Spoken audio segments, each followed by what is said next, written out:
Hello and welcome to another video. Thank you so much for being here. I know that, there's a lot of other good videos that you can watch, but you decided to click on mine. So for that, I'm grateful. So anyway, what is this video about? Well, have you heard about alberic of megrez delta? Well, if you haven't, let's go ahead and talk about the god warrior of Asgard, who almost single-handedly defeated the entire cast of Bronze Saints. Let's get into it. So Alberic Megrez Delta, the mastermind, or should I say not the mastermind, the most the smartest and intelligent member of the team. We're talking about the God Warriors of Asgard. He is the 5th God Warrior that the Bronze Saints fought in the Asgard saga in the original series.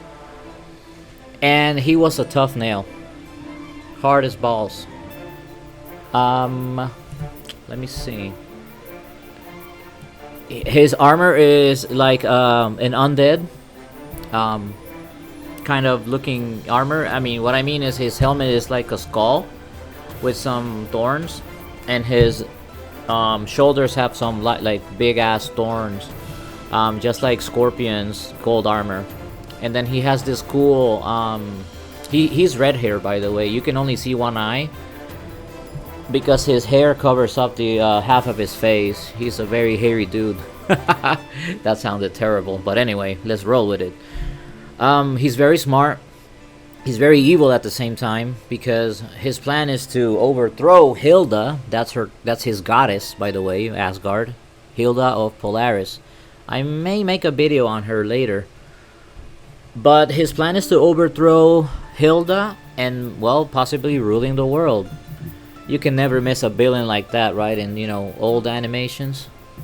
Anyway, so he starts fighting, I believe it's Cygnus, right? Yeah, it's Cygnus. Cygnus has Hagen's Odin's Sapphire, and then he challenges Alberic, or Alberich. I'm sorry, I'll just type the name.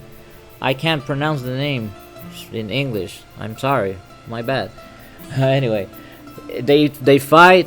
Hilda is also, very wounded. Cygnus, I mean, from his fight, very weak from his fight from Hagen.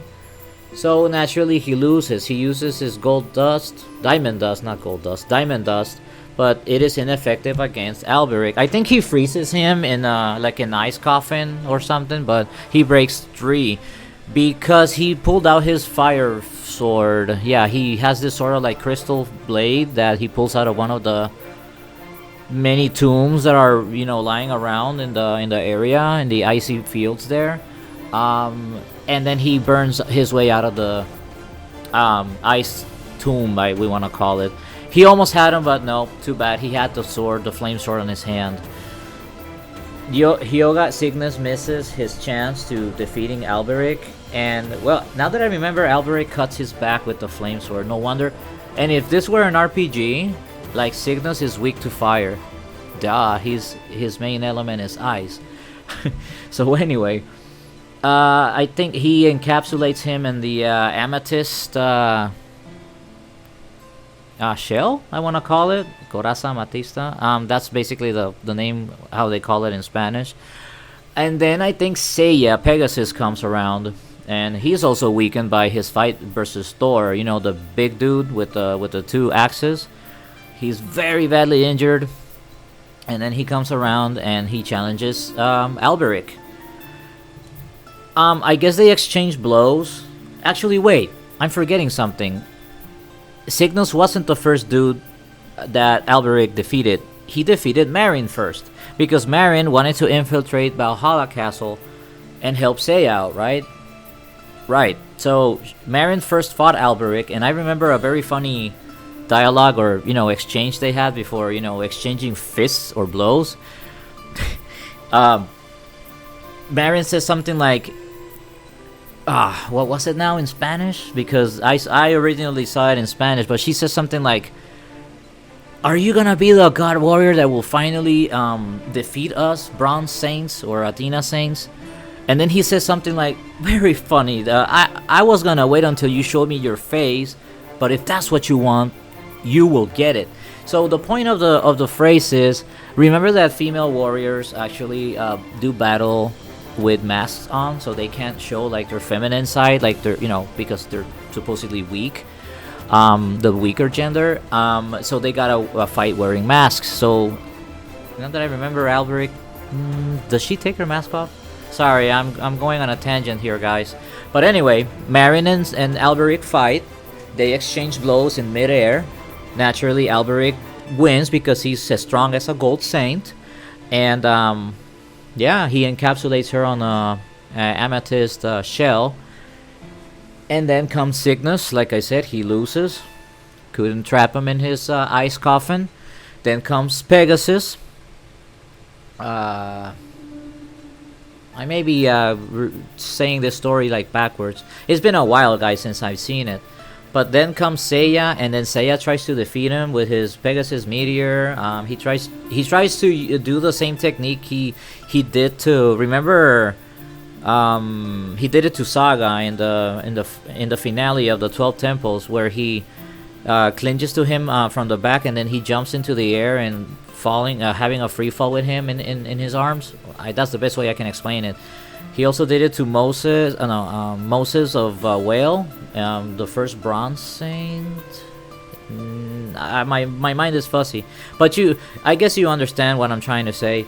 He did that to him, and that was not enough to, to stop alberic. He got up, he received some fire sword to the chest, I think it was, and Seiya was naturally weak, so he lost the fight. He was also encapsulated, or captured, I would rather say, in the amethyst shell.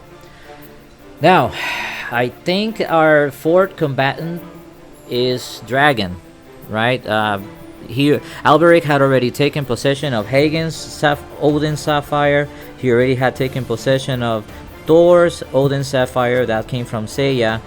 So now it was Dragon's turn to hand over the Penreal's Odin's Sapphire Stone. But Dragon was a smarter dude. He fought with him with his armor, and alberic proved to be a worthy foe. And Dragon started to wonder if he was relying too much on his armor, and naturally, you guessed it, he takes it off. Come on, man, it's to protect your body. But Saint Seiya logic. So anyway, the dude starts throwing ultimate dragons at him, and alberic can't seem to capture him with his amethyst shell attack. So he decides to use his trump card, which is the force of nature. Those where the trees attack him. I think Cygnus received that attack as well. I think. Let me know down in the comments. So anyway, Dragon received his share of punishment from the tree branches, and he was about to die. Well, yeah, I guess to die or lose the battle. Of course, without any armor, he was receiving double the damage. Idiot. So, he then remembered, or maybe his master communicated with him telepathically, and told him then, hey, Shiryu, I remember fighting in my youth, the alberic house, when I was, way younger than now. And then I remember that they were using this very weird attack called the force of nature. How were they able to do that anyway? So the master proceeds and tells Dragon, or Shiryu, that he shouldn't move, that he should be one with nature in order to stop the attack. Well, I don't need to tell you, but Shiryu gets up. He listens to his master's advice. He is one with nature. He doesn't move an inch, even if alberic attacks him. He has no fear, basically. And then when alberic sees that he cannot attack him or damage him any longer with the force of nature, he decides to throw his amethyst shell attack. That's when Dragon decides to counterattack, and he was, betting it all on this reaction, I would say, because the force of nature wasn't working on him. He was waiting for alberic to throw his other attack. He threw the ultimate dragon. The impact is successful. is strong enough to, I guess, obliterate the God Warrior, and winning the battle like that. Of course, I think he received the attack as well. It was like a double KO, but at least they defeated alberic like that. Now, I told you about the battle. Now, remember, alberic was an evil dude. Even though he was working with the other god warriors, he wouldn't listen to Siegfried, the everybody's boss, you can say, or of course he's the strongest of them all. And he wouldn't listen. He wouldn't use his knowledge for the good of Asgard. We see a flashback when we're fighting him that he's a very intelligent man. He likes to study a lot. He reads books, and then Hilda comes by and says, "Hey, Alberic, why don't you use your knowledge for good instead of for evil?" And then he gets angry. He leaves, and it's a waste. So that's his background. He couldn't fulfill his dream of maybe overthrowing Asgard and ruling the world. But to me, he is like the most difficult god warrior, and I just said Siegfried is the most strongest one, right? But man, that was 5 chapters altogether. Siegfried was what, 2 chapters? He took out almost 5 Bronze Saints single-handedly. Siegfried, I mean, true, everybody fought Siegfried, but alberic seemed more like legit, right? Like one-on-one, mano a mano. So that's it. That's all I have to say for this video. I have more to say, but it's going on 12 minutes now, and I don't want this to be a rant or repeating stuff I already said. So I just want to thank you for listening to my rant, my video.